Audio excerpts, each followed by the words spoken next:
Puji Tuhan, selamat pagi Bapak Ibu Saudara yang saya kasihi dalam Yesus Kristus. Saya yakin di pagi hari ini saudara dalam keadaan sehat, bersuka cita dan siap berjalan bersama-sama dengan Tuhan. Puji Tuhan, hari ini kita kembali diisi oleh firman Tuhan. Sama-sama kita buka di dalam Efesus 4 ayat 31 sampai 32. Kata firman Tuhan, segala kepahitan, kegeraman, kemarahan, pertikaian dan fitnah hendaklah dibuang dari antara kamu. Demikian pula segala kejahatan. Tetapi hendaklah kamu ramah terhadap yang lain, penuh kasih mesra dan saling mengampuni sebagaimana Allah di dalam Kristus telah mengampuni kamu.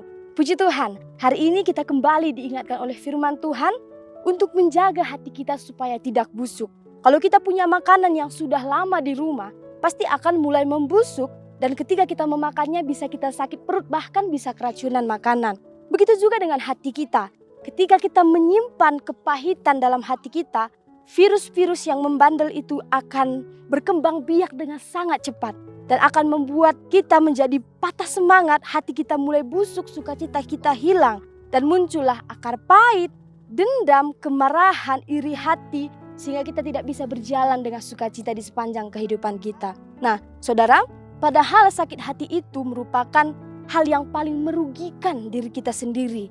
Tetapi kabar baiknya, hari ini firman Tuhan mengingatkan kita untuk lepas dari semua itu dengan cara semangat mengampuni. Dan ini yang menjadi judul kebenaran firman Tuhan di pagi hari ini, yaitu semangat mengampuni. Saudara, setiap kita pasti pernah merasakan yang namanya dilukai, dikecewakan, difitnah, diperlakukan secara tidak adil, bahkan dicaci maki.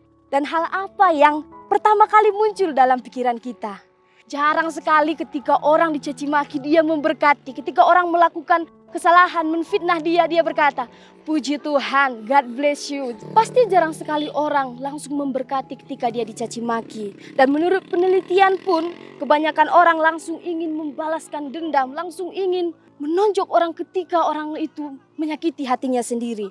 Pada kenyataannya, balas dendam yang kita lakukan tidak akan pernah setimpal dengan ketika kita memaafkan orang lain. Dr. Lewis di dalam bukunya Forgive and Forget mengatakan karena tidak bisa dihitung secara matematika, balas dendam dan pengampunan itu tidak akan pernah sama skorsnya Bapak Ibu Saudara. Pengampunan adalah satu-satunya cara agar kepahitan itu hilang dari hati kita dan diganti dengan ketenangan sukacita yang baru yang daripada Tuhan. Dan pengampunan bukan berarti kita melupakan, memutuskan hubungan, membiarkannya berlalu begitu saja. Tetapi sebaliknya, pengampunan berarti memutuskan lingkaran iblis itu untuk kita balas dendam, iri hati, akar pahit kepada orang-orang yang ada di sekitar kita. Dan inilah yang ditekankan Rasul Paulus pada jemaat yang ada di Efesus, bahwa semangat mengampuni ialah bagian besar dan sangat penting di dalam perjuangan iman. Karena ketika hati kita bersih, maka ketika kita melakukan pekerjaan untuk Tuhan, kita melakukannya dengan sukacita. Tetapi sebaliknya, ketika hati kita kotor dan kita mengerjakan sesuatu, pasti kita didasari dengan bersungut-sungut. Dan itu tidak akan menjadi berkat, saudara.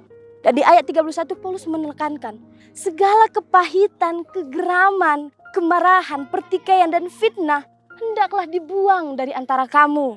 Tetapi hendaklah kamu penuh kasih mesra dan saling mengampuni sebagaimana Allah di dalam Kristus telah mengampuni kamu. Di dalam Matius 6 ayat 14 pun dikatakan, kalau kamu mengampuni kesalahan orang lain, maka Bapamu di sorga pun akan mengampuni kesalahanmu juga. Saudara, balas dendam ialah ide paling buruk yang kita lakukan saat kita merasa terluka dan diperlakukan orang lain secara tidak baik. Prinsip mata ganti mata, gigi ganti gigi hanyalah akan membuat dua orang buta tambah ompong, saudara. Jadi udah buta, ompong lagi. Jadi sebegitu rugi ketika kita menyimpan akar pahit, membalaskan dendam kita.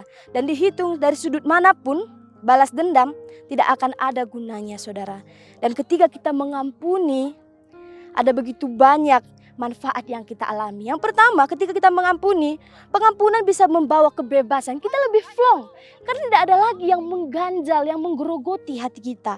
Dan pengampunan baik untuk kesehatan kita. Kita lebih awet muda, karena ketika kita melihat orang lain, kita sudah bersuka cita, tidak lagi mengkerut kening kita ini. Tetapi akar pahit itu akan membuat kita lemah di setiap harinya. Dan pengampunan memulihkan hubungan kita dengan Tuhan dan juga dengan sesama kita. Ketika kita sudah mengampuni orang-orang yang kita benci, ketika berhadapan dengan Dia, kita menjadi damai sejahtera, saudara. Jadi hubungan kita dengan Tuhan dan dengan orang-orang yang ada di sekitar kita akan lebih baik. Pengampunan adalah sebuah pilihan. Jika kita melakukannya dan memilihnya, maka pengampunan itu akan bekerja dua arah. Pemberi dan penerima pengampunan akan merasakan manfaatnya.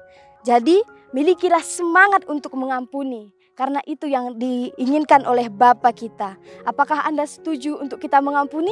Kalau setuju katakan amin. Puji Tuhan. Ini kebenaran firman Tuhan di pagi hari ini. Sama-sama kita bersatu di dalam doa untuk kita memulai hari kita. Kita berdoa. Terima kasih Tuhan, kami bersyukur untuk berkat-Mu yang besar dalam kehidupan kami. Terima kasih untuk firman-Mu di pagi hari ini. Engkau kembali mengingatkan kami untuk kami mengampuni Tuhan. Sekalipun orang lain memperlakukan kami secara tidak adil, tidak baik, kami dikucilkan, diremehkan Tuhan. Tapi kami yakin Tuhan mampu mengubah setiap hati-hati orang lain Tuhan. Sehingga menjadikan hati kami lebih baik lagi melalui firman-Mu. Terima kasih Tuhan Yesus. Ini doa dan ucapan syukur kami. Biarlah Engkau berjalan bersama-sama kami di sepanjang hari ini. Dalam nama Tuhan Yesus kami berdoa dan mengucap syukur. Haleluya. Amin.